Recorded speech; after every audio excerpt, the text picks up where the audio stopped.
Question number 12 जो है, बहुत सारे विद्यार्थी बोल रहे हैं सर थोड़ा भारी है, नहीं समझ में आया है, इस प्रकार के क्वेश्चन थोड़ा बता दीजिए। तो आपको टेंशन लेने की जरूरत नहीं है, काफी शानदार क्वेश्चन है। और इस क्वेश्चन को जैसे हम आप लोग को समझाने का प्रयास करेंगे, बारीकी से सुनने का आप लोग प्रयास कीजिएगा, क्योंकि जब आप लोग सुनिएगा नहीं, समझिएगा नहीं, तो इसके बाद इसके इसी आधार पर जो क्वेश्चन आप लोग से बनवाएंगे शायद आप लोगों से नहीं बन पाएगा। तो बढ़िया से समझने का प्रयास कीजिए। देखिए क्वेश्चन क्या है, एक आयताकार कमरे की लंबाई 6 मीटर, चौड़ाई 4 मीटर तथा ऊंचाई 4.5 मीटर है। इसकी दीवारों पर पेंट कराने का क्या खर्च होगा? 1 वर्ग मीटर पेंट कराने का खर्च जबकि 15 रुपए दिया गया है। मतलब एक भाई एक कमरा है, मतलब एक रूम है, उसका लंबाई भी दिया है, चौड़ाई भी दिया है और ऊंचाई भी दे दिया है, और बोल रहा है भाई इस पर हमको पेंट कराना है। तो पेंट कराने में कितना खर्च आएगा? जबकि 1 मीटर स्क्वायर जब पेंट किया जा रहा है तो 15 रुपए लग रहा है। तो क्वेश्चन काफी शानदार है, आपको इसको समझने का प्रयास कीजिए। सबसे पहले आप लोग क्वेश्चन जो है इसमें दिया गया है कि एक आयताकार कमरे की लंबाई चौड़ाई ना ऊंचाई सब कुछ दिया गया है। तो लिखिएगा, सबसे पहले लिख दीजिएगा, दिया है आयताकार कमरे की लंबाई बराबर 6 मीटर। आयताकार कमरा की लंबाई कितना दिया है? 6 मीटर तथा चौड़ाई, अब लिखेगा यहाँ पर चौड़ाई कितना दिया है?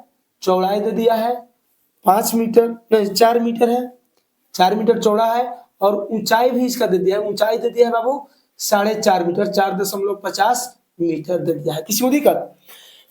अब एक बात इसमें याद रखिएगा, इसमें 1 वर्ग मीटर पेंट करने का खर्च भी दिया है। वर्ग मीटर का मतलब क्षेत्रफल, क्योंकि आप याद रखिएगा ये काम आपको पहले बताए हैं कि जब क्षेत्रफल निकालिएगा तो मीटर स्क्वायर में आएगा, चाहे सेमी स्क्वायर में आएगा।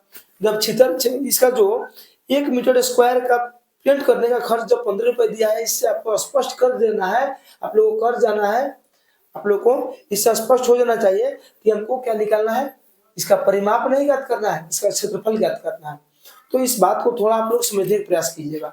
चलिए, तो लंबाई चौड़ाई ऊंचाई दे दिया है, तो सबसे पहले आयताकार कमरा का जो क्षेत्रफल है उसको निकालने के लिए आप लोग को फॉर्मूला लिखाए होंगे, इसलिए चारों दीवारों का क्षेत्रफल लिखिए। इसलिए चारों,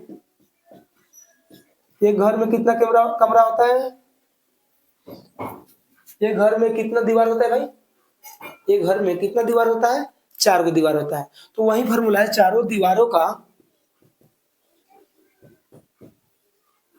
क्षेत्रफल बराबर, आप लोगों को फॉर्मूला लिखाए होंगे 2 इंटू लंबाई अब प्लस में चौड़ाई, गुना कर दीजिए कितना से? ऊंचाई से। आपका आंसर आपके सामने आ जाएगा। तो 2 के 2, लंबाई कितना है? 6 मीटर, जोड़ चौड़ाई कितना है? 4 मीटर, इंटू ऊंचाई कितना है? तो 4.5 कहिए, चाहे 4.50 कहिए, कोई दिक्कत उससे नहीं होगा। अब देखिएगा यहाँ पर देखिए 2 गुने 6 गो 4 गो, सबसे पहले आप लोग ध्यान दीजिएगा कोष्ठ के अंदर में क्या काम होगा। तो 6 4 10 मीटर, गुने कितना? 4.5 मीटर, 10 दूना 20, चाहे यहाँ पर कर लीजिए 4.5 में 2 से गुना कीजिए तो 9 होगा, और 9 दहिया 90 मीटर स्क्वायर आपका आ गया भाई।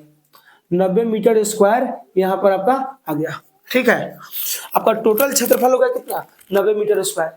जबकि आपको मालूम है कि 1 मीटर स्क्वायर जब पेंट किया जा रहा है तो 15 रुपए लग रहा है। तो 2 मीटर का कितना लगेगा? 2 मीटर स्क्वायर का करवाएंगे तो कितना लगेगा? तो 15 गुने 2। अगर 5 मीटर का करवाएंगे तो 15 गुने 5, तो 90 मीटर स्क्वायर। भाई आपके पास कुल क्षेत्रफल कितना है? 90 मीटर स्क्वायर। तो 90 मीटर स्क्वायर का जो दीवार है आपका, उस पर जब सफेदी कराइएगा, मतलब पेंट कराइएगा, तो कितना रुपए लगेगा? तो 90 गुने 15 हो जाएगा। ठीक है, इसलिए लिखिएगा यहाँ पर सबसे पहले, चूंकि 1 मीटर स्क्वायर क्वेश्चन नंबर हम पढ़ लेते हैं। क्वेश्चन है 1 वर्ग मीटर पेंट करने का खर्च, लिखिएगा यहाँ पर 1 मीटर स्क्वायर पेंट करने का खर्च दिया है भाई। 1 मीटर स्क्वायर पेंट करने का जो खर्च आपको कितना मालूम है? 15 रुपए। कितना? 15 रुपए। सभी विद्यार्थी समझिएगा, आप सबसे पहले चारों दीवारों का क्षेत्रफल निकाले, कितना है? 90 मीटर स्क्वायर आ गया। जब चारों दीवारों का क्षेत्रफल निकाल लिए तो कितना है? 90 मीटर स्क्वायर है। ठीक है, उसके बाद आपके किताब में कहा गया है कि 1 मीटर स्क्वायर जब पेंट किया जा रहा है तो 15 रुपए लग रहा है। कितना रुपए लग रहा है? 1 मीटर स्क्वायर जब पेंट किया जा रहा है बाबू तो आपका 15 रुपए लग रहा है। तो आपका टोटल एरिया कितना है, तो 90 मीटर स्क्वायर है। तो 90 में 15 से गुना कर दीजिए, आंसर आ जाएगा। नहीं समझ में आया? चलिए आपको सिंपल सा बात बताइए, एक कलम का दाम 5 रुपए, तो 2 कलम का दाम, तो 2 गुने 5 मतलब 10 रुपए। 3 कलम का दाम, तो 3 गुने 5 मतलब 15 रुपए। उसी तरह जब 1 मीटर पेंट करने का, जब 1 मीटर स्क्वायर पेंट करने का जो खर्च है 15 रुपए है, तब टोटल तो आपके पास कितना है, 90 मीटर स्क्वायर। तो 90 मीटर स्क्वायर पेंट करने का जो खर्च आएगा आपका 90 आगुने कितना, 15 रुपए। एक मीटर में 15 रुपए, तो 90 मीटर में तो 90 गुना 15, तो 15 नावा 135, इस पर एगो जीरो आ जाएगा, यही आपका राइट आंसर होगा। 1350 रुपए लगेगा। ठीक है, उम्मीद करते हैं कि सभी विद्यार्थियों को समझ में आ गया होगा। यदि समझ में आ गया है तो वीडियो को लाइक कीजिए, कमेंट कीजिए और ज्यादा से ज्यादा शेयर कीजिए। तब तक ले जय हिंद, जय भारत।